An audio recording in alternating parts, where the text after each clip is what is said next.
Good afternoon, everyone. Good afternoon, Judge Nasser. You know Yes. if we have another member of the panel with us? I do. We just got the link. Yeah. So I'm sure he's going to be joining us soon. Okay. We do have one more judge. I'll be the judge number one. My colleague Ricardo will be judge two. And yeah, just give us 1 or 2 minutes. Hopefully we'll join because we just got the link.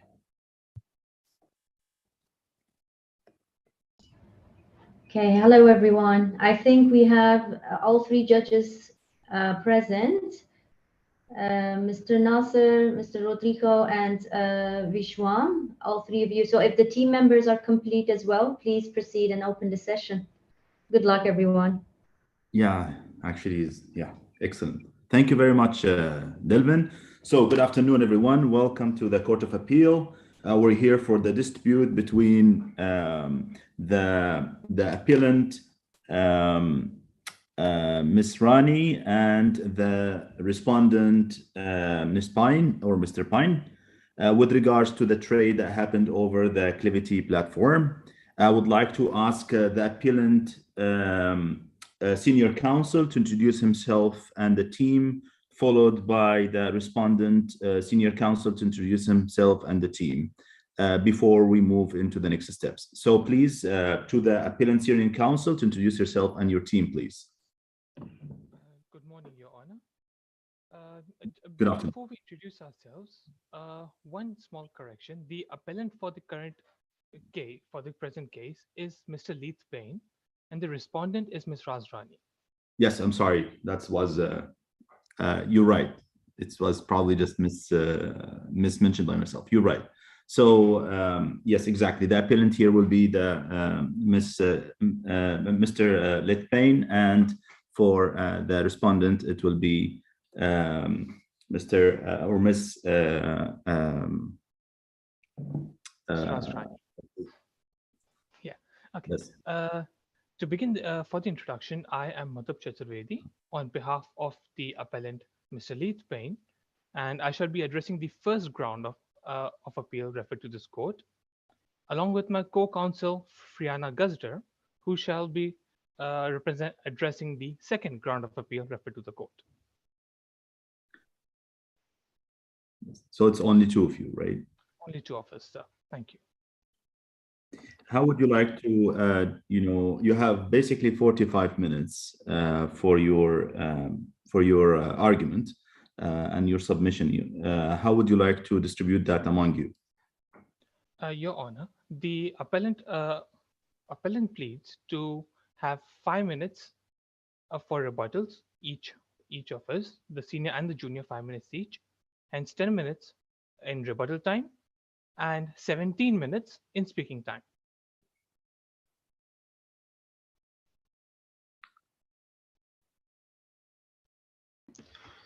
My name correct, Friana? Friana, is it how I should mention that?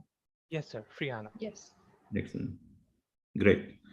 And for the senior counsel for the respondent, please, if you could introduce yourself and your team. Good afternoon, Your Honors. If it pleases the court, my name is Amir Groves, and I'll be acting as senior respondent.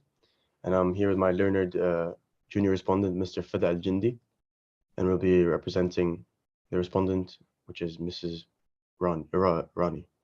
Right. And I will be splitting up the time, 10 minutes for the jurisdiction ground and 15 minutes for mistake, and the rest will be used for questions Your Honors may have. Okay. Thank you very much. So now back to the appellant. Mr. Medap, if you would like to start your argument for the appellant, Mr. Piney. Yes, Your Honor. Thank you very much for having us today. The appellant, Sir Leith Payne, I shall be addressing the first ground of appeal. Before we begin with my submissions, Your Honor, the respondent is attempting to escape its contractual obligations entered into by our respective programs on the Clivity platform. Clivity is an online trading platform which utilizes blockchain technology operating on nodes located worldwide. On the platform, the parties, the appellant and the respondent, traded in a cryptocurrency, namely the YAPL. A platform Clevity on its own allows users to engage in algorithmic trading, an activity which had been in use since the 1990s in the financial markets. And the platform also requires that all users have a minimum cash balance of US dollars 50,000. In respect to the algorithmic trading, the appellant has a program beta, which is designed to offer to sell YAPL, the cryptocurrency, at an average price of all the sellers in the market. And in the absence of sellers in the market, it is designed to sell at an inflated price to earn the appellant a better profit. The respondents program, on the other hand, is designed to buy YAPL at the best available price in the market. On 10 June 2022, Clevity undertook its regular maintenance efforts, and during which the maintenance team happened to increase the minimum cash margin of $50,000 to 200,000 US dollars, resulting of which only 2 users remained on the platform, as the platform automatically excludes any users below this cash margin. The appellant and the respondent both had cash balances above 200K and thus remained the only 2 users on the platform for 30 minutes, after which the error was rectified by the Clevity platform team. In this 30-minute window, the softwares, the algorithmic programs of both the parties, alpha and beta, concluded an electronic contract to sell 100 YAPL for a price of 250 US dollars. It is undisputed between the parties that this price is 250 times greater, 250 times more than the prevailing market prices.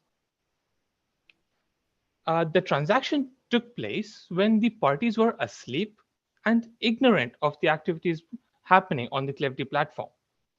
This time, Clevity autonomously transferred the relevant funds and monies to the respective parties. It must be noted that neither of the parties reside in the DIFC. The appellant resides in the Sultanate of Oman, whereas the respondent resides in Dubai, which is and outside the DIFC. Hence, the appellant appeals to the Court of Appeal regarding the dismissal of its application in the Court of First Instance, by which the Digital Economic Court held that it had jurisdiction to hear the present case. The appellant appeals that the DIFC does not have jurisdiction to hear the present case. This argument shall be supported by 2 submissions. Firstly, regarding how the presence of a node in the DIFC premises does not provide jurisdiction to the DIFC to hear this case. And secondly, based on the interpretation of the relevant article referred to by the Court of First Instance, being Article 5A1B of the Judicial Authority Law, and how its interpretation takes away the jurisdiction from the DIFC to hear the present case. If it may please the court, the appellant shall begin with its first submission regarding the presence of a node in the DIFC. Please proceed. And I just would like to introduce my co-judges with me here in this session, Mr. Rodrigo Kerr and Judge also Amrit Dehlun, who also are present with us here as co-judges for this round. Please, you may proceed, Midhab. Thank you very much, Your Honor. Beginning my submission, I would first like to clarify what a distributed ledger system is. This is a system which has been relied by, which is used by the Clevity platform in its operations. Now, a distributed ledger system is a decentralized operation that supports the recording of encrypted data on a network of nodes or computers. A definition is backed up by the Dubai Financial Services Authority Glossary Module version 54 of May 2022. Additionally, each node on the network acts as a mean of exchanging information and processing it. This is backed up by paragraph 29 of the UK Jurisdiction Task Force's legal statement on crypto assets and smart contracts. Furthermore, it is internationally accepted that presence of a node does not provide jurisdiction of the court of that area.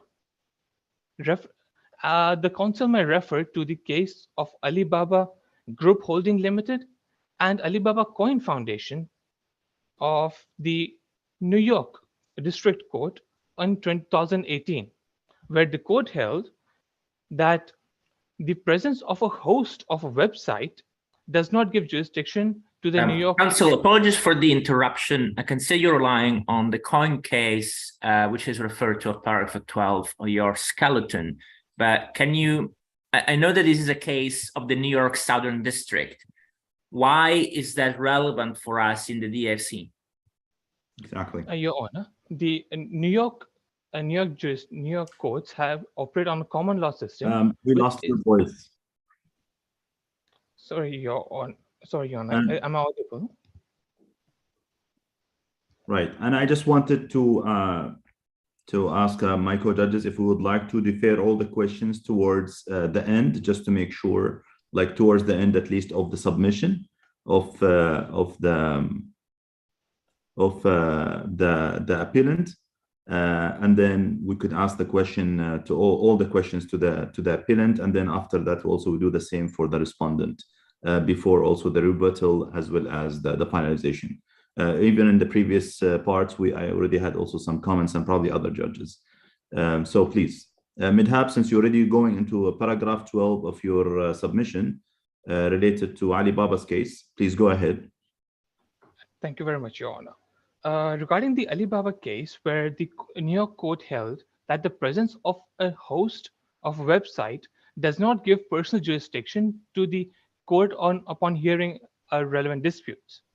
This can be analogically applied to the present case, as a host of a website is websites operate on a network of hosts with a central location.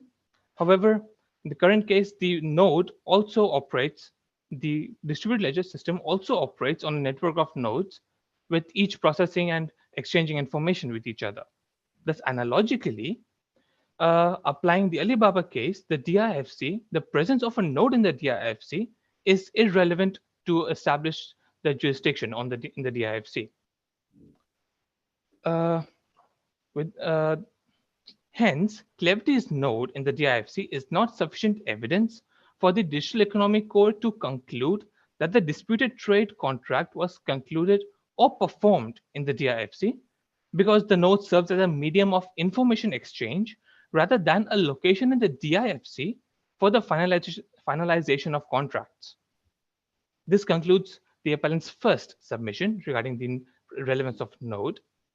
Moving on to the second submission regarding the interpretation of Article 5A1B of the Judicial Authority Law. Article 5A1B states that civil or commercial claims and actions arising out of or relating to a contract or promised contract, whether partly or wholly concluded, finalized, or performed within the DIFC, or will be performed or is supposed to be performed within the DIFC, pursuant to express or implied terms stipulated in the contract. The interpretation of this article must be in line with other DIFC laws which provide guidance on the application and interpretation of DIFC laws. The Council may refer to the DIFC Law number 10 of 2005, which guides on the application on the interpretation of DIFC laws, specifically Part 5, Article 16, which prescribes tests to establish jurisdiction in commercial contracts. A question might arise that Part 5 of the DIFC Law number 10, 2005 is regarding property transactions and are cryptocurrencies properties on their own? It is answered that internationally, crypto assets and cryptocurrencies are accepted to be properties, referring to the New Zealand High Court case of Roscoe and Cryptopia Limited in 2020, and the UK High Court case of the AA and unknown persons in the year 2019, where the courts respectively held that crypto assets and cryptocurrencies satisfy the definition of property as per the English law, which is very persuasive in the DIFC courts. Hence, upon application of the facts on the prescribed tests in Article 16.5 of the DIFC Law number 10 of 2005, it is contended that subparagraphs A, B, and C of the test fail due to lack of express option and the lack of evidence regarding the physical address of the parties' accounts held on the platform, and also the lack of information regarding the location of Clevity's head office. As these tests fail, the DIFC Law number 3 of 2004, which relates to the application of DIFC laws upon commercial contracts, wherein Article 8.2 of the law prescribes 5 criteria to establish jurisdiction. Within those 5 criteria, subparagraphs A, B, and C fail as the parties do not have an express agreement on the jurisdiction in any respect. Hence, the criteria in subparagraph D, the close connection test, shall apply. Under the close connection test, the Imperial Life Insurance of Canada and Colmenares case of the Canadian Supreme Court in 1967 states that the residence of the parties is an important element to establish whether the dispute has close connection with the relevant court. Hence, it is restated, and as mentioned above, that neither of the parties reside in the DIFC. The appellant resides in the Sultanate of Oman, and the respondent resides in Dubai, outside of DIFC. Hence, it is concluded that the DIFC does not have jurisdiction, as it is not closely connected to the dispute. In conclusion, the presence of Clevity's node in the DIFC does not substantiate the first instance court's argument of the disputed contract being concluded, finalized, or performed in the DIFC. Lastly, the court must interpret Article 5A1B alongside other DIFC laws, which prescribe that the DIFC does not have jurisdiction to hear the present case due to lack of close connection.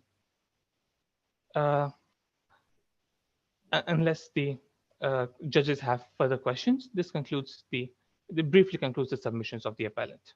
We do have questions for you, Midhab.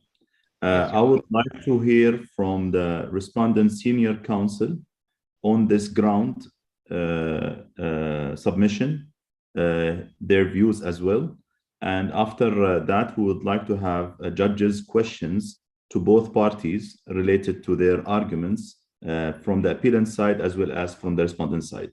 So I would like to pass the floor to the senior counsel from the respondent, and I have here Amir, if I'm correct. Yes, Amir Groves, yeah. Please go ahead, and would like to hear on the ground one dispute about the jurisdiction of DIFC, your views. Okay, and your thank you. Your Honor, I'm sure you're familiar with the case, with the facts of the case at hand. My submissions concern the first ground of appeal, which relates to DIFC's jurisdiction. Your Honor, The first instance court was successful in concluding that Clevity operated a distributed ledger with a node within the IFC, which is used within Clevity's transactions. The court had jurisdiction over the claim presented by Ms. Razi against Mr. Payne, shown under Article 5A, subsection 1B of the Judicial Authority Law, which can be referred to on page 14 of the Respondent's Bundle.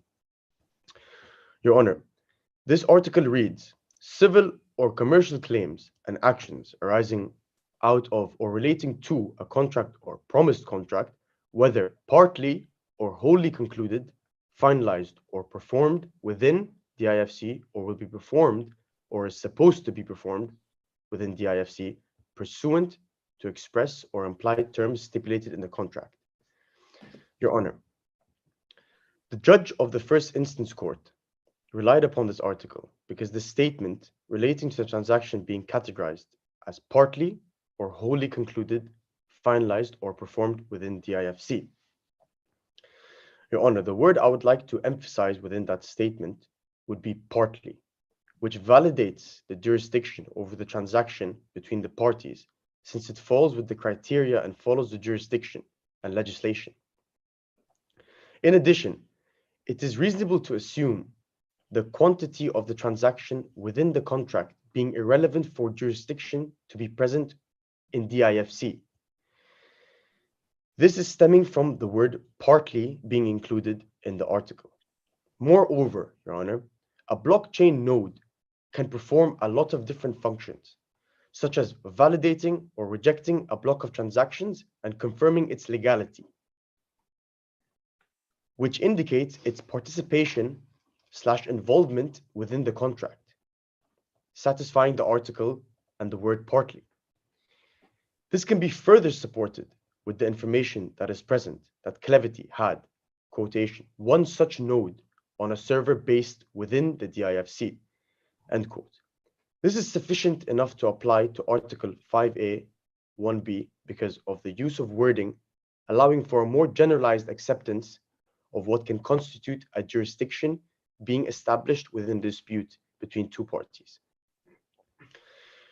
Moreover, Your Honor, the parties Ms. Razi, and Mr. Payne were both trading on a singular platform, whereby they entered contracts with the use of their algorithmic programs to purchase Yapple at the best price available on the market and sell Yapple at the average in relation to the market at that time. The logical argument would be that the node is registered within DIFC. This can be inferred because it is located within a free zone in Dubai, implicating business activity is present within the DIFC, which can be related to the case of Al-Kharafi v. Bank Sarasin. Therefore, Your Honor, the claim of contract not being negotiated is rejected. If I can refer you to page 9 of the Respondent's Bundle, Your Honor, paragraph 63 of the case of Al-Kharafi, 2011, stated that the court is given jurisdiction where there has been relevant activity with regard to the contract or related to within the DIFC. Relevant activity is present in our case as the node within the IFC is completing transactions which are being sent from the user within the app of Clevity, who are geographically based within Dubai and areas around the UAE. This rejects the idea that the transaction should be wholly performed within the IFC. This is further supported with Article 5A 1B of Law number 12 of 2014 and the case law present showing it is apparent that the quoted relevant activity will suffice for DIFC to establish jurisdiction with the situation between Ms. Razi and Mr. Payne. To conclude my submission, Your Honor, DIFC did indeed have jurisdiction within the situation between Ms. Razi and Mr. Payne. Now to follow along with my learned junior respondent with the second ground of appeal. Thank you, Your Honor. Thank you, Amir. With this now, I would like to open the floor for the judges to basically ask their questions. And I will start with Ricardo questions related to the applicability of Alibaba's website host comparing to a node being part of the distributed ledger in our case here for Clivity. Your Honor, Ricardo, if you would like to state your question again before the appellant senior counsel answers it. Ricardo, you have the floor. Thank you, Judge Nasser. Just for clarification, my name is Rodrigo, not Ricardo, but it doesn't matter. I like to focus on case lawyer. So I think there is agreement between the parties that the issue here arises from paragraph B of Article 5. Now, the key here thing is that there is no exact precedent in a DSC, but I think the closest precedent that we have is the Bank Saracen case that was relied on by the respondent. And before we hear regarding your case, I think the Bank Saracen case is what commands here our judgment. And I quote from paragraph 10 of the respondent skeleton. In the Al Kharafi Bank versus Bank Saracens, the Court of Appeal stated the court is given jurisdiction where there has been relevant activity with regard to the contract or related to it within the DFC. So that recalls directly paragraph B of Article 5. I'd like to hear from both parties. I'd like to hear from the respondent, why are you saying that the fact that the node is in the DFC does not mean that the contract was related to this jurisdiction? And I'd like to hear from the respondent why we should hold that the fact that the node was here in the DSC is enough for the purposes of this case. Thank you. Your Honor, if the senior appellant shall begin first. Thank you, Your Honor. Regarding your question, Your Honor, thank you very much for it. To answer it, the appellant shall refer to the use of a node in a distributed ledger system. The node is used as a processor and exchanger of information. It does not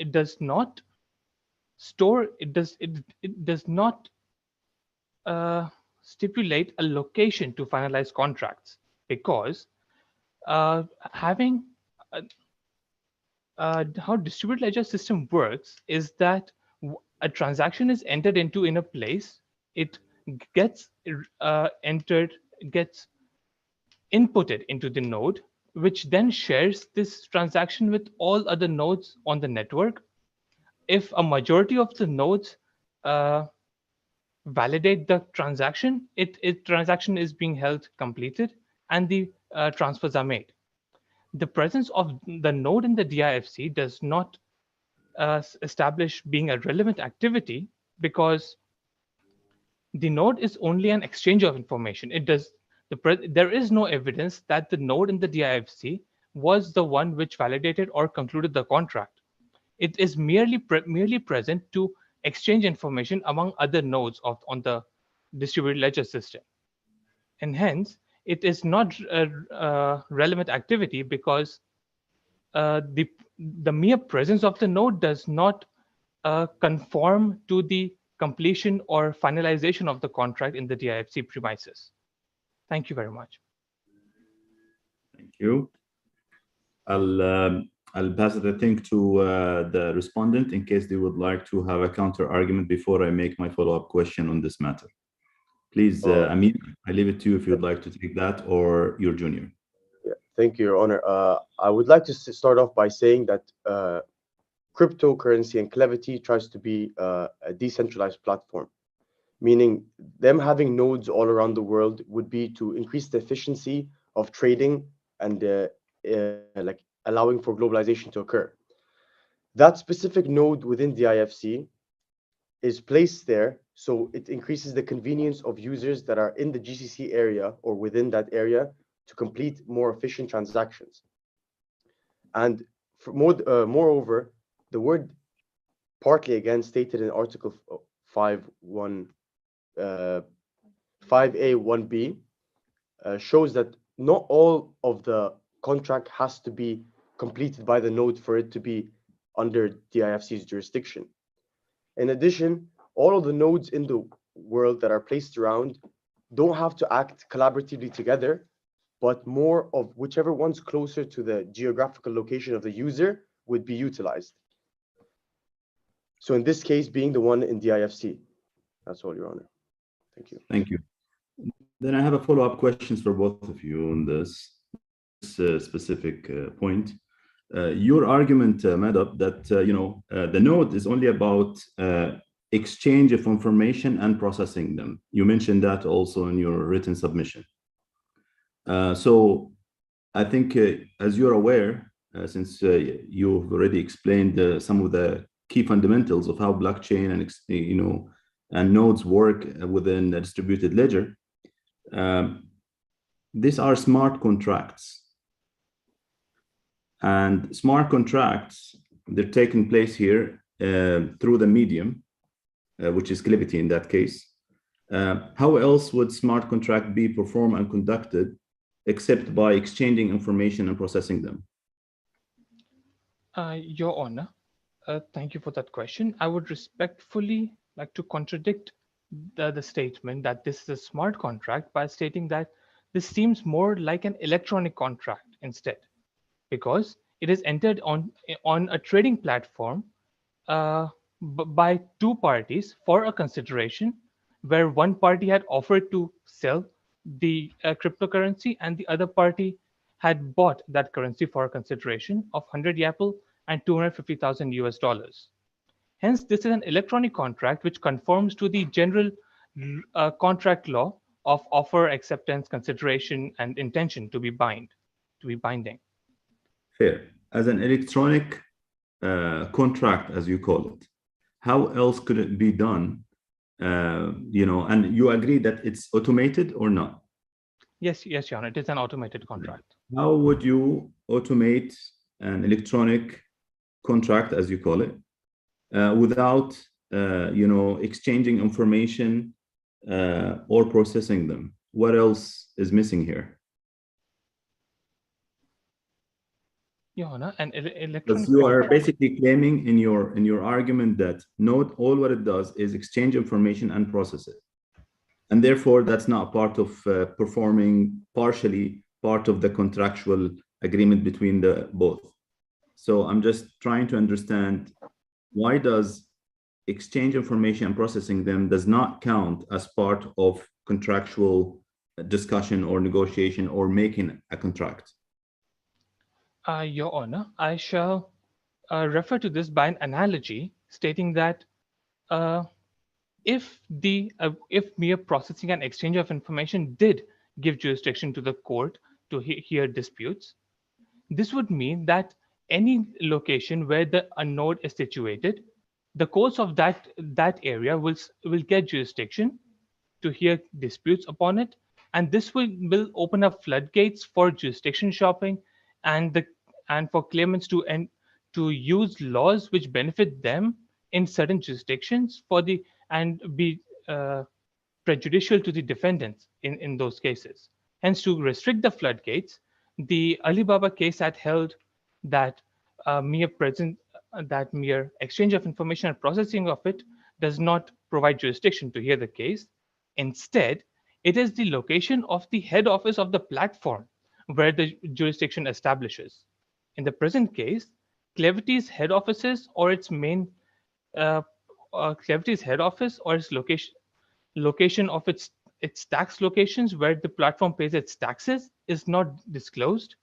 Hence, if it was, that would be the most likely location where the jurisdiction would be available.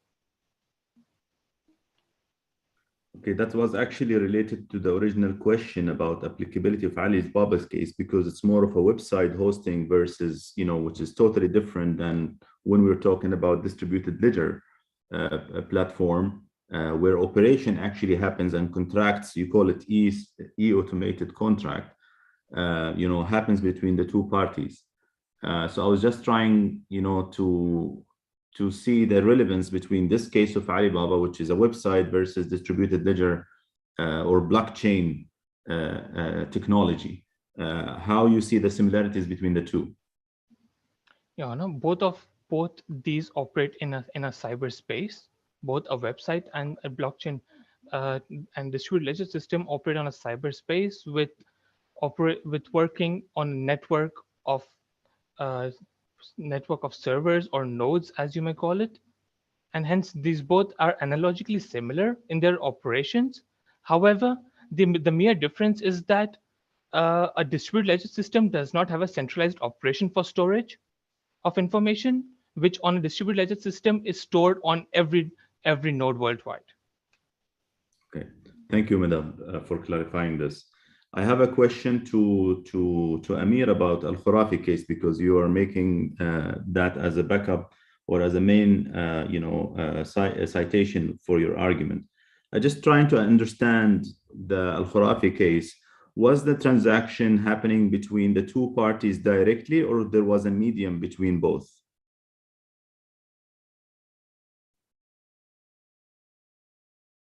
Did you hear my question? Yes, Your Honor, I heard your question. So within the case of Al-Khurafi, Was the activity, because you're referring to that as a relevant activity between the two parties? yeah, it was between two parties in the Al-Khurafi case. Yeah, was it directly, or there was a medium? For example, in our case, we have a medium that is Clivity. In that case, was it directly between two parties, or was it the same scenario? It was there was a medium between the parties. I can't hear you. Sorry, I just lost the voice. Hello, can you hear me? Is it all okay now, Your Honor? Yeah, it's better Hello? now. Thank you. Yeah. So I was saying, yes, there was a medium in the Al-Khurafi case, which is why we used it within our application here, and tried to apply the word relevant activity to the situation that's occurring between the two parties. Because in our situation, it's two autonomous programs actually that are being put against each other with different, obviously, instructions that are there meant to complete. Yeah. So the two banks that you're referring to, they were actually, the two parties in Al-Khurafi case, they were both were using, for example, an intermediary, a platform, or they were talking to each other directly. Your Honor, and in the Khurafi case, the two banks were actually were they communicating with each other directly or through a platform, just like in the case of Clivity? For example, in the Clivity case that we have, the two parties, they talk to each other through the platform of Clivity. Yeah, so I'm just trying to see the similarity. It was a direct communication between the banks, and they didn't use a medium. Okay. Yeah, so just wanted to understand that as well. Thank you for your clarification. So how would you respond, beside having this differences, it will still be applicable for our case? The way it will be still applicable is, so the node actually would be processing the information, the transactions between the two parties. Clivity, obviously being the main medium, would store the information and obviously hold their cryptocurrency in a reserve. They're acting as the middleman between the two users that are transacting cryptocurrency, because they can actually buy cryptocurrency without using this medium. They can direct with independent dealing, but we can apply that to our situation now, because we're focusing between Ms. Razi and Mr. Payne when they had the transaction between themselves on the Clivity app. That's the main issue at hand right now. So that's why we applied Al-Khurafi case to the situation at hand. Very much. Thank you. For other judges, if you have any further questions. I do have one last question on jurisdiction. So Mr. Chaturvedi pleaded a question of forum shopping. That suggests me, and I appreciate that it was not pleaded by either party explicitly, but that suggests an argument forum non-convenience. As you're aware, in the DFC, in the Emirate of Dubai in general, there have been many cases where the Dubai courts have claimed jurisdiction and the DFC courts have claimed jurisdiction, and that's why the judicial tribunal was established. So I don't want this case to take that course and having the parties spending years in litigation, in various forums. So I'd like to hear from the parties, given that here we have at least 3 jurisdictions involved. We have the DFC, we have Dubai mainland, where one party is resident. We have Oman, where another party is resident. So I'm worried that the Omani courts might claim to have jurisdiction, and actually there is no judicial tribunal that can resolve that question. So can the counsel for the respondent please explain me why this is not the most convenient forum, and counsel for the appellant, why this is not the most convenient forum, and counsel for the respondent, why this is the most convenient forum, so judgment should be rendered here rather than Oman or Dubai mainland? Your Honor, I would like to start off by saying, so the geographical location of the node is again within the IFC, which implies that the registration of that node would be within the IFC, because I'm sure, as you know, different laws apply to different free zones in the UAE and Dubai, sorry, and the mainland follows a civil law procedure, and the IFC would use common law. And there's other aspects to this, that the convenience.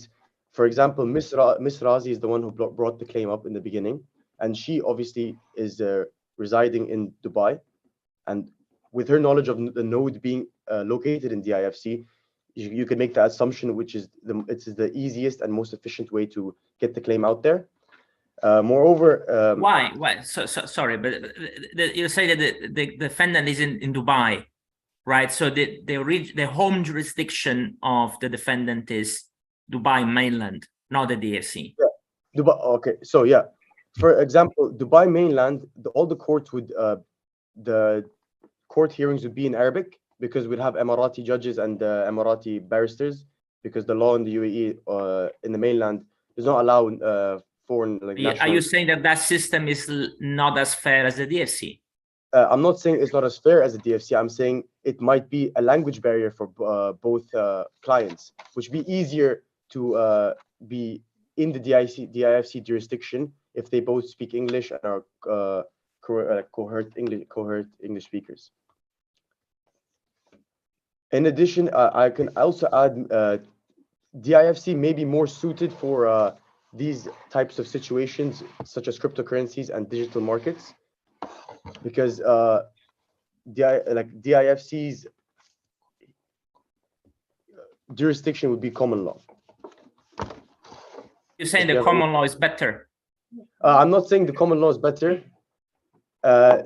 I'm saying that the node was registered in DIFC, so the most reasonable application of jurisdiction would be DIFC. So if the node was located in Dubai mainland, then we could have used the Dubai mainland jurisdiction to solve this issue. Thank you. And I'd like to hear from the appellant on the same point. Your Honor, regarding whether the DIFC court is a better forum to hear this case, the appellant would like to state that the DIFC is surely the Digital Economic Code is surely a specialized tribunal for hearing the disputes in cryptocurrencies and crypto assets. However, the presence of a node is a very provision of jurisdiction by the presence of a node is a very I'm missing out that word. Very is a. I apologize, Your Honor. I'm missing out that one word. I really apologize.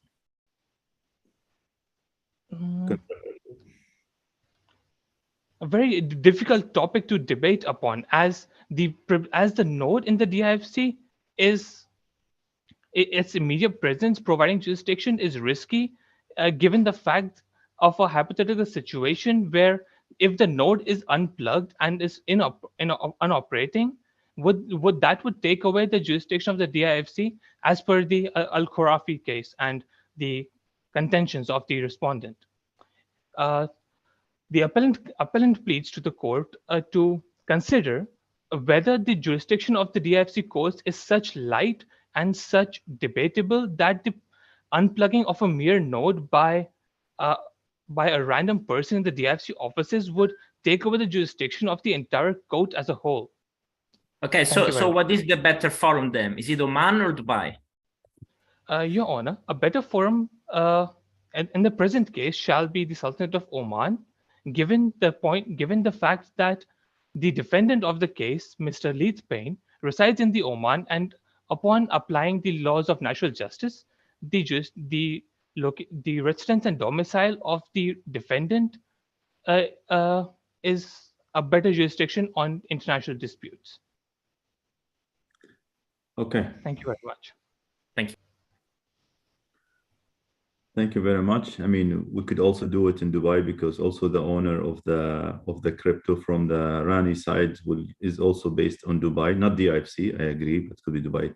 But very good question from Rodrigo is that, you know, what are the alternatives anyway, and why DIFC in terms of, you know, suitability versus others, and what will be the alternative? Anyway, great question. We heard your feedback. Just for the sake of time, if you allow me, your honors, I would like to ask the appellant to counsel to start with the second round of their arguments with regards to this dispute or appellant. Yes, I agree. Please, thank you, Rodrigo, your honor. And please, Midhab, you can pass it to your team if you would like, Friana, if I'm not mistaken, or yourself to start in the second round. You have the floor. Yes, sure. Thank you very much. My co-counsel Friana would now prefer to continue on with the second round. Refer to this court. Friana, Great. please go on. Please proceed, please.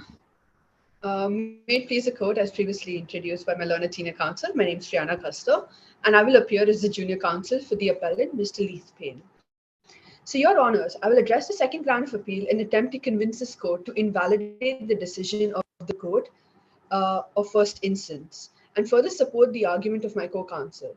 As a result of this, confirming that in the case of Raz Rani, the respondent, and Leith Payne, the appellant, the court's conclusion on the reasonable man test was incorrect, on the basis that a unilateral mistake cannot invalidate the disputed trade since the appellant did not have constructive knowledge of the respondent's position. This submission will be made opposing the respondent's views.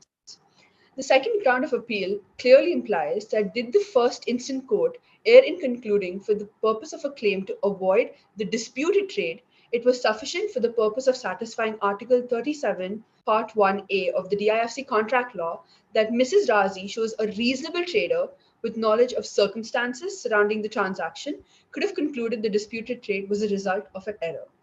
In this case, Your Honor, I would like to present my submissions in response to the second ground of appeal mentioned above. If it may please the court, I will now proceed with my submissions. Please proceed. Thank you. Your Honor, the first instance court did error in concluding for a claim to avoid the disputed trade. It was sufficient satisfying Article 37(1)(a) of the DIFC contract law that the respondent shows that a reasonable trader with knowledge of a circumstance surrounding the transaction could have concluded the disputed trade was a result of an error. In other words, it is not sufficient to show that the appellant, as a reasonable trader, had constructive knowledge of the mistake, which Mr. Leith Payne did not have. Instead, the court should have examined the programmer's state of mind while designing the program. Article 37(1)(a) of the DIFC contract law states that the other party made the same mistake or was also mistaken or caused the mistake or knew or ought to have known of the mistake. It was contrary to a reasonable commercial standards of fair dealing to leave the mistaken party in error. Therefore, based on Article 37(1)(a) of the DIFC contract law, there cannot be relevant mistake, as even if the respondent did make a mistake, when the appellant programmed better, he did not make the same mistake as the respondent, or even cause her mistake, and he didn't know or couldn't have known about the mistake Ms. Razi made. Hence, no grounds to avoid the disputed trade can take forward. Even if the court considers the reasonable man test, any reasonable trader who generally undertakes the algorithm trades on clevity, like the appellant Mr. Leith Payne, cannot have known and would not have developed any awareness of the sale of Yapple was higher than the market price, and it was an abnormal situation. Thus, it's very contended to state that the contract is still valid. The point above is supported by applying the majority of the Court of Appeal's judgment, comprising of Chief Justice Sundareshwar Menon, Andrew Fang Boon Long, the judicial assistant, Jude Prakash, the another judicial assistant, and Robert Sheldon French, in the view of the case Coin Limited versus B2C2 Limited 2020 in the Singapore Court of Appeal, where the disputed trade shall not be reversed and the respondent's claim shall have been dismissed. Would Your Honor like to hear a brief overview of this case? Please go ahead and be brief. Sure. In this case, Simon Thornty set out an important guidance on how to apply the law of mistake in circumstances where legally binding contracts were performed in automated contracting systems without human intervention or interface, as in our case. B2C2 entered a membership contract with Coin, where under B2C2 could make any trades of cryptocurrencies with other counterparties on the automated cryptocurrency trading platform. And B2C2 initiated trades of Ethereum, a cryptocurrency, in exchange of Bitcoin, another cryptocurrency, on the specific platform. However, due to the programmed functionality in the platform, which had consequences which Coin did not anticipate, the platform executed B2C2's trades at an exchange rate of 250 times higher than the current market rate, in the same consideration of our case, in favor of B2C2. And B2C2's account was automatically credited with the proceeds of the trade. When the chief officer of Coin later manually reviewed the trades, he considered whether it was the result of an error, and then he reversed them. Notwithstanding still, the membership contract provided the trades were irreversible, meaning he did something which was against the membership contract, due to which B2C2 brought an actions against Coin, claiming in reversing trades was incorrect. Coin's actions was in breach of contract between B2C2 and Coin's relation in participating in the firm, and they were in breach of trust. However, breach of trust will not be looked into in this specific case as it's not of relevance, but we have to look into breach of contract. Therefore, we can state that the court ultimately found in B2C2's favor, which should be looked upon in this case also. And in reversing the trades, Coin had breached its contract with B2C2 and it had failed to establish a mistake that would make the contracts for trade void. As a result, they were held in breach of trust also. Furthermore, Your Honors, it can be seen with the support of this case, the Coin, the judges held that the contract in respect of the concluded trade was made directly between the buyer and the seller. Therefore, Coin's unilateral cancellation of disputed trade was a breach of agreement. The aforementioned decision can be adapted and established to the current case of Mrs. Raz Rani and Mr. Leith Payne, the appellant. Hence, Your Honor, we can also further, by relying on Mans LJ's reasoning in Coin, the first instant court did error in rejecting the appellant's claim. Instead, the court should have relied upon the majority of the judgment passed in the Coin's case for Article 37(1)(a), as it is undeniable that the disputed trade took place through domestic algorithms without human interface, thus preventing any possibility of actual knowledge on the part of the appellant, Ms. Leith Payne. In general, what I'm trying to state is that due to the appellant could not have known that a disputed trade was a result of the apparent malfunction, as the appellant's program, Beta, was coded in such a way to sell Yapple on the platform of an average price. However, there was also a mix which was presented, which stated that Beta, however, could automatically offer Yapple at a very highly inflated price on the Clevity platform if no other users are selling to Yapple. Basically, when this entire contraction took place on the platform, Beta was the only program selling Yapple at a highly inflated price, which can be considered to be the best price for Ms. Raz Rani because nobody else was there on the platform to sell Yapple. In conclusion, Your Honors, it is the submission of the appellant that the judge erred in rejecting the appellant's claim for the reasons stated above, as the contract was legitimate and could not be governed by DIFC. The claim should have succeeded. For the foregoing reasons, I request respectfully the court to find in favor of the appellant. It is therefore on these grounds we ask Your Honor to dismiss the claim made by Raz Rani, the respondent. Unless I can be of your further assistance, this concludes the claim for the appellants. Thank you. Thank you very much, Priyana. I would like to hear from the respondent counsel their argument with regards to ground the dispute, please.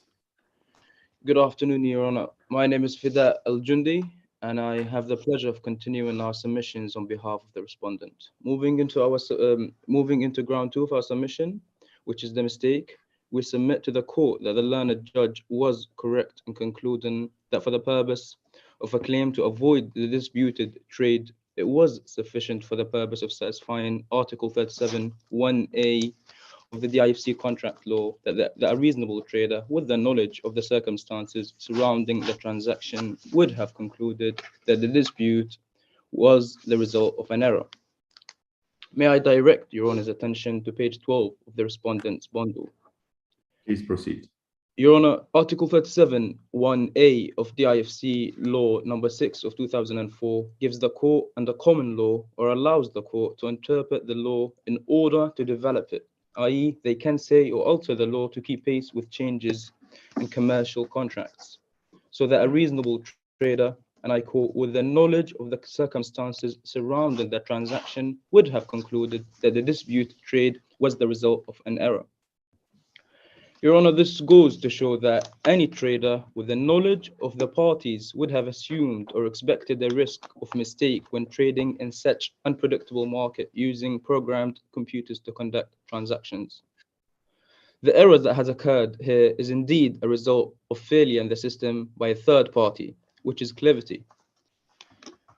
Additionally, the same article 37 1A mentions the word fair dealing, which can be interpreted as good faith, which is a general concept in contract law under common law jurisdictions. And the appellant client did not have good faith when programming his computer. The appellant's clients took advantage by programming his computer to sell at an inflated price, which is contrary to the law of contract law number 6, 2004, namely Article 37 1A. He programmed better, and I quote from the case, to sell when there is no any other user on the platform. Moving on to our next point, which relies on Lord Mance's reasoning in paragraph 201 of the case of B2C Limited, which was correct. And one of the reasons for that is that this transaction, if this transaction was to take place physically between the two parties, it would have never concluded, Your Honor, because the price was 250 times higher than the average price would have been. And our submission is that no reasonable person with the knowledge of the parties would have agreed to it. This means, unless it was a mistake, no reasonable trader would have agreed to the transaction. Lord Mance went even further to say that, and I quote, no trade would ever take place at the deep prices which he had programmed his computer to output the platform at apparently random times other than as a result of a fundamental error. Your Honor, let's suppose that this transaction was to be concluded in person by both parties. The answer for this would be that it would have never concluded, as again, Lord Mance has stated at paragraph 182, that no human trader would agree to the result of some fundamental mistake which has led to terms of this sale. May I please direct Your Honor's attention to page 13 of the respondent's bundle. Your Honor, can you repeat the page? Page 13 of the respondent's bundle, Your Honor. Sure. Please proceed.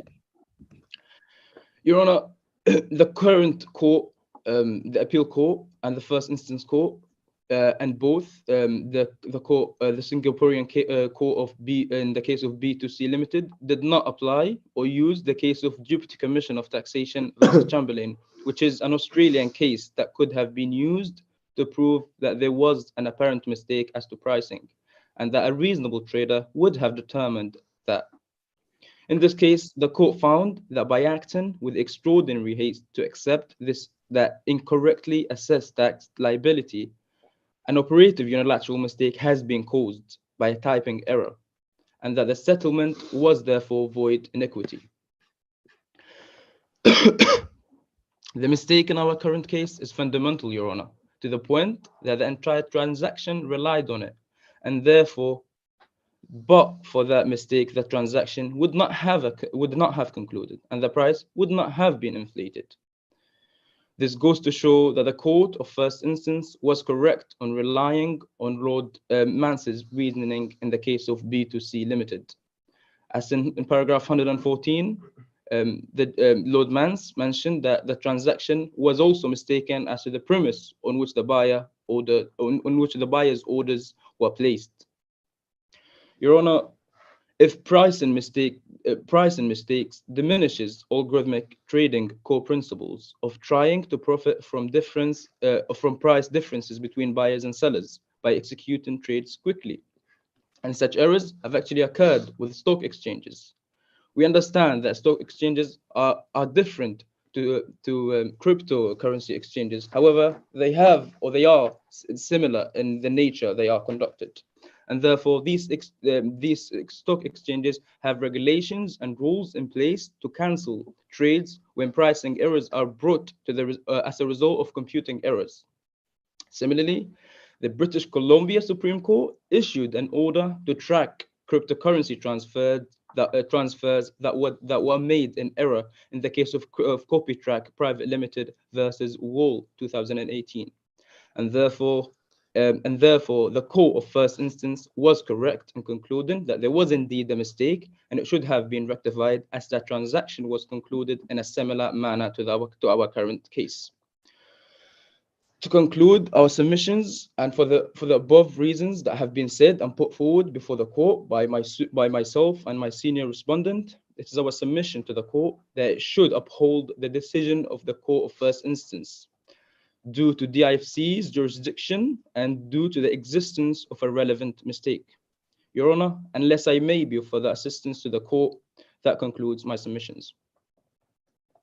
Thank you, Feda. Thank you, Your Honor. Now, I would like to actually open the floor for rebuttal and then probably some questions by the judges. So if the appearant have a rebuttal. Thank you, Your Honor. Yes, I do have a rebuttal. So as per what the junior respondent stated, he said initially that Clevity, this entire procedure has taken on the Clevity platform and that Clevity is in error. So per se, if Clevity's malfunction caused this entire scenario, then the respondent should have an entire claim against Clevity and not the appellant. Because if you look at what took place initially and what the entire scenario is, it states that Clevity permits users to undertake algorithm trading. This is where the users trade through programs uploaded to the platform that contains pre-programmed instructions about when to buy and sell. This means that Mrs. Razrani and Mr. Leith Payne had already pre-programmed their entire program and put it up on the platform. So they knew what they were asking for. And these algorithms, once activated, trade automatically and autonomously in accordance with their programming. They're deterministic and they follow programming then rather than develop new responses based on changes conditions. This means that if any change had taken place on the platform, the programs wouldn't be aware of that and they would just do what they're supposed to do, that is buy and sell. And these algorithms can make offers to buy and sell to other algorithms without direct human involvement. So it's very simple to state that Mrs. Raz Rani and Mr. Leith Payne had already programmed it, and Mrs. Rani's platform was called Alpha. She programmed it to buy cryptocurrency at the best possible price. However, Mr. Payne had programmed his program Beta in a way to sell Yapple at the average price. However, he had also kept a conclusion which stated that if there are no other users selling Yapple on the Clevity platform, he can sell it at a highly inflated price. And over here, good faith cannot be considered because what he is primarily doing is that he had good faith when he was, performing this, because he was not aware that this error would take place and he would take advantage of another individual. So it's not his fault, and you can't state that the appellant did not have good faith. Furthermore, this highly inflated price is all right because it's for better profit. If it was unfair, the Clevity's terms and conditions should have regulated this on the use of the beta program. And furthermore, while Ms. Raz Rani was programming her alpha software, she should have known of the risks which were involved. She should have known that because this is without human interface, other problems can occur or something can go wrong. And even while knowing that, she has programmed her alpha. So she cannot hold the appellant responsible because risk was considered. And the appellant is not even liable for this entire thing because he did not do anything wrong in circumstance. If the respondent has to take up this issue, he would have to take it up with Clevity and not the appellant. Also, to add on, the appellant hasn't gone to Clevity for this reason because the appellant doesn't think that they have done anything wrong. Because in their software, it was pretty clear that we'll sell it for an average price. And if there's no other user, we'll sell it for a highly inflated price, which would get us better profits. Furthermore, the analogy of humans coming together in a contract could not conclude at this price, and it does not apply here, as the parties have expressly removed human intervention by using these algorithms, as stated before by me in my submission. Rather than talking about what happens physically, the court should see what program they use. Because it is correct, if you come physically, you will not agree on these terms. But that is not what is focused here. We're focusing on how these programs were programmed and how it went on to the platform.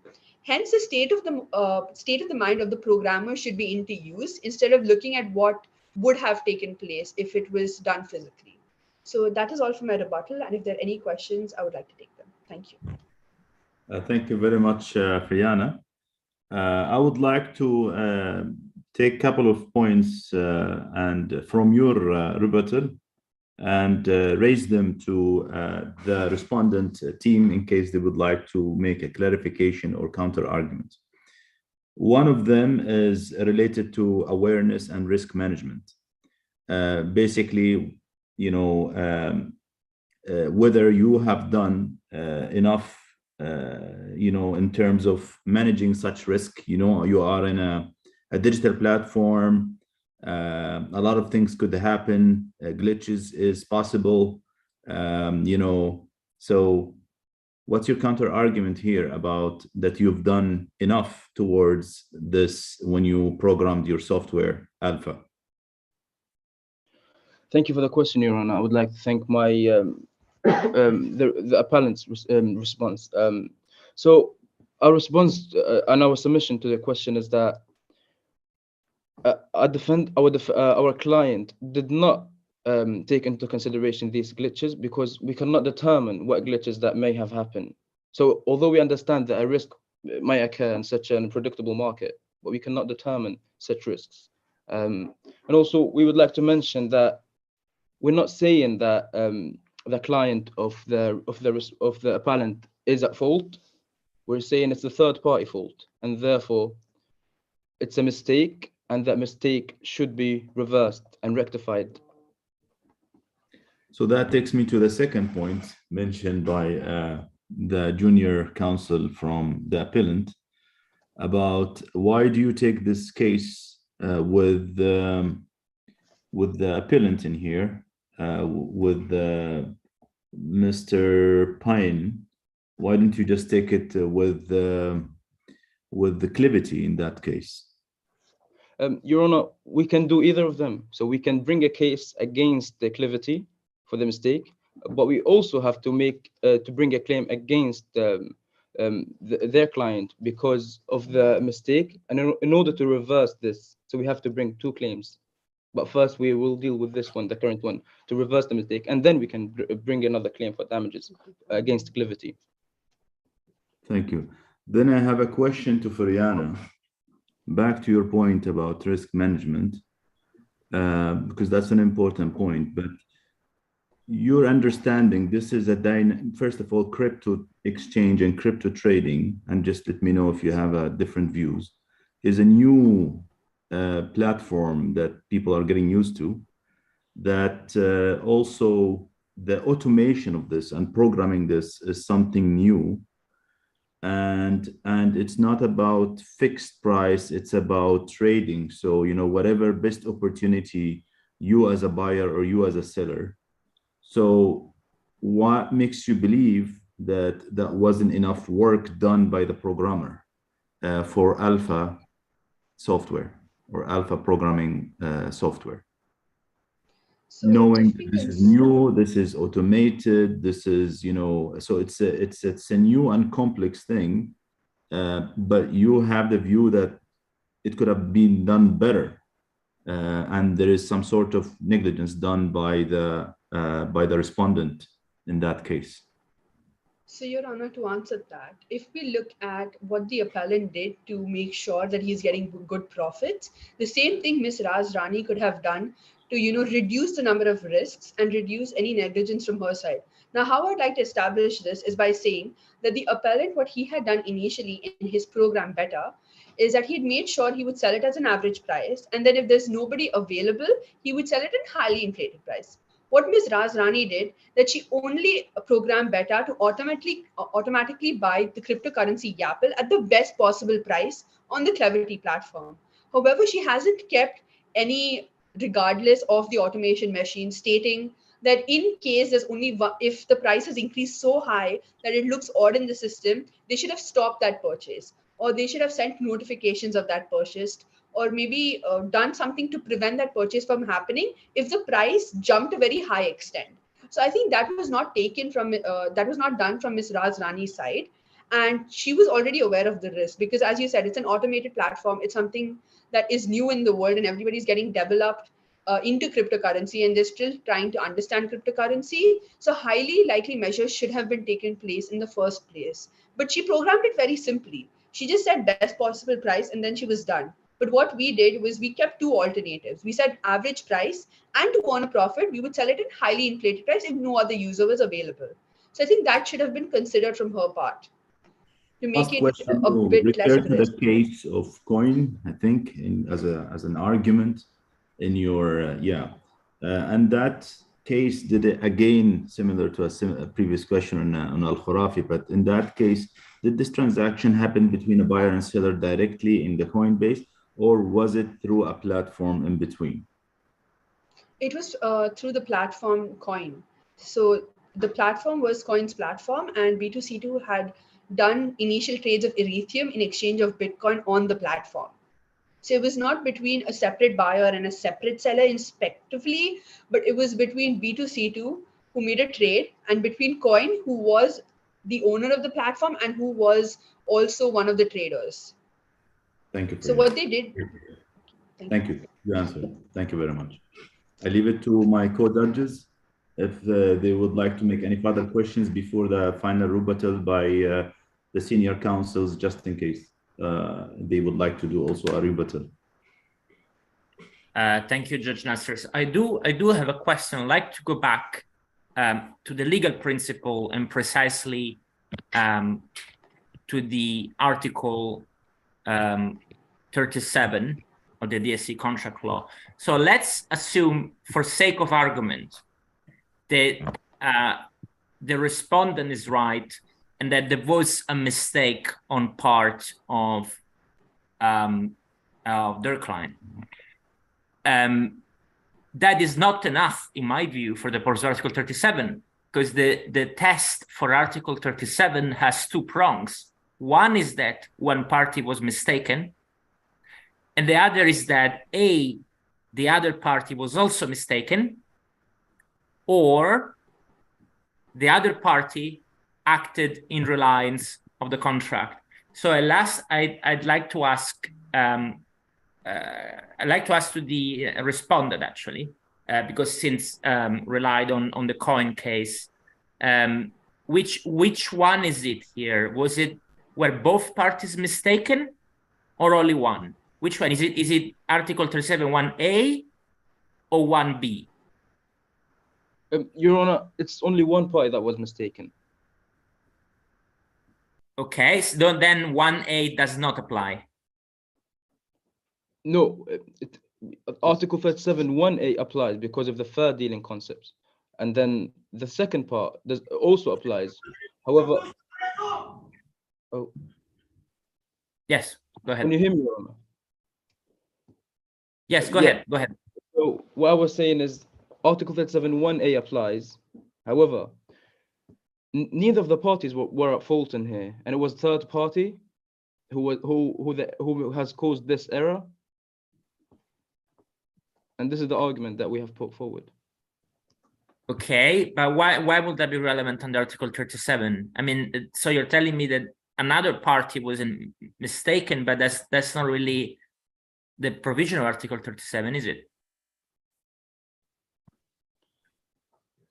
To be honest, yes, it is, Your Honor. Because what we've put forward is that Article 37 mentions fair dealing. And what we're saying is that Mr. Payne did not act with good faith and therefore did not act with fair dealing when he programmed his computer. Yeah, I heard that argument, but it seems to me that both parties plan their training with the platform so that their account will keep working while they will asleep. And are you saying that the other side envisioned accidents such as this one, planned, or was aware of an accident such as this one? Because the other side could have been very well on the other side of the bargain, right? They've been the party losing money with that accident. So I'm not convinced that there was an intent, or there was even a misrepresentation. What your argument suggests. Your Honor, we're not saying he had intention to do so. However, the way he set it up, it's more unfair than what our client did. Our client just wanted to sell to buy the best price, but he said, but the setup on the other side was unfair because of the concept of buying at the highest price available. So it doesn't. It kind of takes advantage more than our client, which and thus makes it unfair. Okay, thank you. And counsel for the appellant, do you have any comments on this? No comments, Your Honor.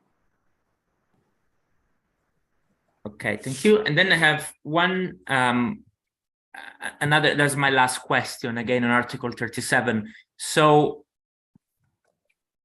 even if the appellant, the respondent is right that there was unfair act on the side of the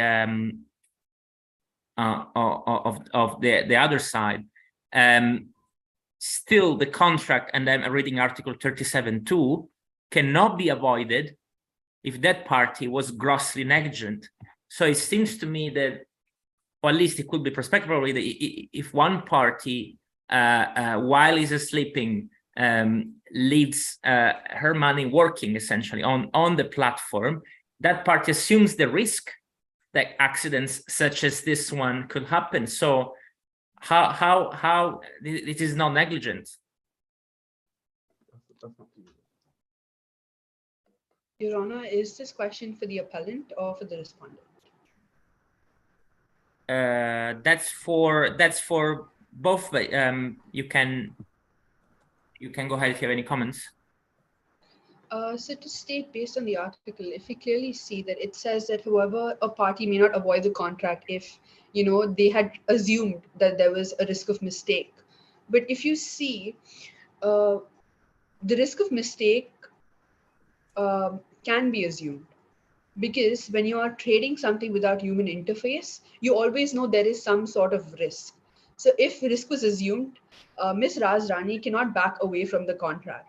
Furthermore, we don't state that Ms. Raz Rani she was 100% negligent, but we state that she has some negligence on her side, because as the junior respondent stated previously, the appellant made sure that he programmed better in such a way that he Counsel, would also sorry to interrupt you. The question is not about being 100% negligence. It's only whether the respondent was grossly negligent or not. Understand that you do not want to make that argument. So you're not making this argument. There is no issue of gross negligence here. Yes. So what we're trying to establish is that she could have seen the risks, but we don't think that negligence was a part of it. But she would have, when you're on an online platform without human interface, this can be looked into. You'll always know there's risk which would have pertained per se. And just to add on about what the junior respondent had said previously, Ms. Razrani's program was very simple. It just said that she wants the best possible price. However, ours was a bit complex, and we made sure we established what we want through the program. So if she wanted to avoid such risk, she should have taken better measures according to us. That's all from my side. If there's anything the respondent would like to say. The floor is his. Well, I guess if you're not pleading gross negligence, that there is no need from a response from the respondent, since you're not making that argument. So I'm satisfied with this response. All right, thank you. Grateful, Your Honor.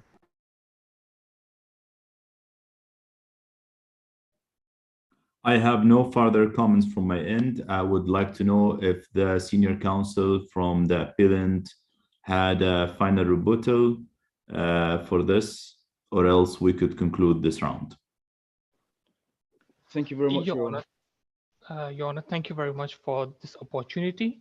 The senior appellant shall accept this opportunity and make one final rebuttal on the point of jurisdiction. The point about to be made is not within the skeleton arguments, and if the judges oppose this, they may stop the counsel at this point. Thank you. It is assumed that the judges allow the point to be made. Noted. The point being made is that the respondent could have claimed that the DIFC has jurisdiction to hear the case because of its opt-in functionality.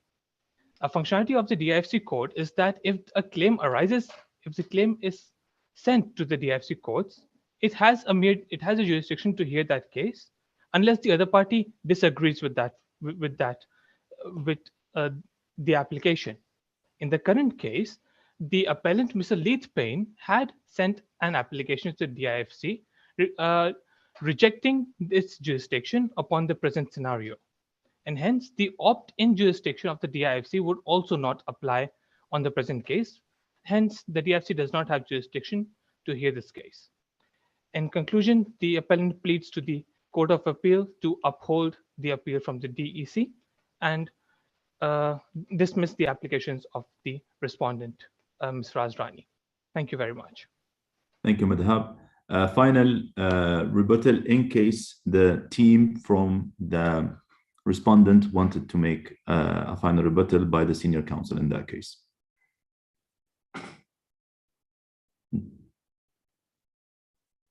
If no, you can just say you have no. Your Honor, we have no rebuttal.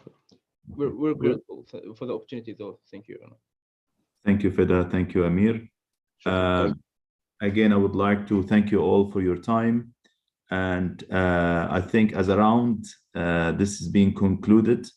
Now I would leave it to the judges, my co-judges. If we would like to give some general feedback, very high-level feedback to the participants if you think about it as your, advisors to you or to us to support you. So Rodrigo or my colleagues also from the judges, if they would like to make any comments, general comments or feedback to the team. Yes, thank you. So first of all, well done and congratulations. That's really hard work to prepare for this, and we acknowledge that, but that's not hard work lost, because that will be useful in your career if you practice in DRC or somewhere else. This is a very, very useful exercise if you ever will practice in a common law court or in arbitration. You know the facts very well, and you research authorities in a very tricky factual framework. So well done on that. My remarks are the following, and that's particularly given that we are in the DSC. So the DSC, as far as contractual law is concerned, is a common law court, but effectively operates in what is mostly, in my view, a civil law jurisdiction. The contract law of the DSC is based on statutes. The jurisdiction of the court, again, is based on a statute. So always start from the statute. And when you cite authorities, always start from authorities in the DSC. If there is a commanding authority in the DSC, it will not really matter what court said in New York or in Singapore. To the extent that you find helpful what courts in other jurisdictions have said, you first need to show to the court that if there is something similar, potentially applicable in the DSC, then that case should be distinguished, i.e. that case is not binding on the Court of Appeal. And then you can draw the court's attention on what other jurisdictions court said. And then another remark in general of the conduct of the hearing. So we adopted here a very tailored procedure, and well done on everyone for following through that procedure in terms of rebuttals, in terms of exchanges. So well done on that. Well done on Madhoub for taking the opportunity to make a final rebuttal, even though jurisdiction is something we left in the first part, but you still want to make your rebuttal. And well done on that. You know, I think if you have an opportunity to speak, why not taking it? And so that's a remark that I make to respondent. You know, if you have an opportunity to speak, I think you should take it. You know, there are many theories as to what is more persuasive, what the court hears first, or what the court hears last. But if you can hear something at the end, you can say something at the very end, the court will remember that. Thank you. That's all from me. There you go. That's really great. And I mean, I think you mentioned great technical points as well as presentation points, and that really matters. It's, I think, as a you know, you guys are all you know, lawyers and or in the career path to become distinguished lawyers. You know, it's all about technical knowledge and communication. If you have those, you master a lot of that. There's other aspects, but that's later on. Now, I would echo what was mentioned by Rodrigo. I really also expected from the respondent team to wrap up, and I passed it directly to the senior counsel to, just in case you would like to, you know, summarize and reaffirm. It matters what, you know, starts in the beginning, the intro and the conclusions. Has a big weight sometimes, and reaffirm. Of course, the idea is not to be repetitive and say exactly what you said. You need to use different, more stronger words, as well as, you know, capturing some of the arguments that you've heard and responding to them indirectly. That will make your conclusion very, very powerful. The last part I would like to just to add to what was mentioned by Rodrigo. I think some of you were reading. Now, I really liked the presentation by Friana. She was amazing, honestly. But in her first intervention, in the beginning of the session, she was reading word by word from and I'm not reading a quote here. She's reading the submission word by word. And that was easy. That was fantastic for me because I can follow even and tell her what's the next paragraph. But again, I don't mean anything, but later on, she picked it up and she's done a great job. Matter of fact, a turner in this session. And I really liked her response. The other thing is the team from the respondent, which is amazing because you guys have done, you know, as part of this exercise, you're doing you are asked to do two contributions, one as a respondent, one as an appellant, which means you should have thought as many as possible of all the counter arguments that you're going to get, regardless which side you are. What I noticed with the team from the appellant in this round, every time I ask a question, there was almost a respond ready. It's like, okay, we thought of this, and you know, there is not that shake as much as I felt it with the respondent team versus what I felt with the appellant team. They were more ready with this, and I think you had it. You know, you had a very good arguments in your submission, and you were very good in stating them and explaining them in a very nice way. I'm talking now to the respondent, but when you get a counter argument, especially from the judges, you had a little bit of time to respond back, and I just, you know, that you should be very ready. You should be ready more for the counter arguments rather than just your normal argument, because you know this by heart. It should be right away, tack, ready, you know, for all type of things that you're gonna get, and just very smooth. The same way you were talking about your arguments that you stated, you will be ready for the counter argument in the same approach, same. That gives a lot of confidence. Now you were able to respond, but that shake, it was, I think it matters a lot in the communication and, you know, affirming your positions. Other than that, really was mentioned by Regard. You guys are very tough to pick from. You make it very hard for us as judges, really hard. You brilliant minds. I'm just not sure why they still call you students.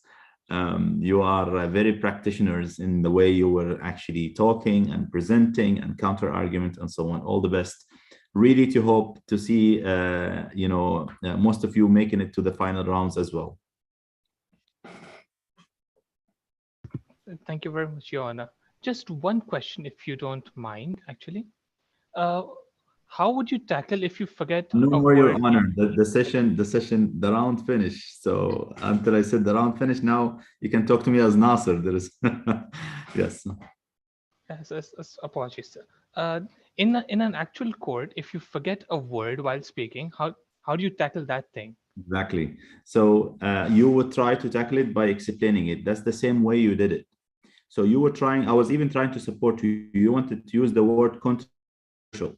It's a controversial matter, which means debatable word, So you weren't able to remember the word controversial. So what you did is that you explained it. It's a matter that people will debate on, Yes, Your Honor, but yeah, exactly. Yes. So that's what Yeah, you I do. also often always take a second chair with you. So while even King's Counsel today, even King Counsel, sometimes they forget pages, they miss, key part. That's why they have juniors, they're ready to give them the word. So don't worry about that. Yeah. Thank you very much. Thank you. Most welcome. All right. So all the best. And thank you for making it very hard for us. I really enjoyed this session. Both teams, honestly, very, very brilliant minds, very good submission in written as well as in oral. But in the end, there could be some scoring criteria that we have to follow as judges. Let's see how it goes. All the best. Thank you so much. Thank you. Shukran. Shukran. Thank you. Thank Have a you. good day. Diego, thank you so much for your intervention. I really enjoyed your questions and statements, and as well as the recap in the end. Thank you. Pleasure.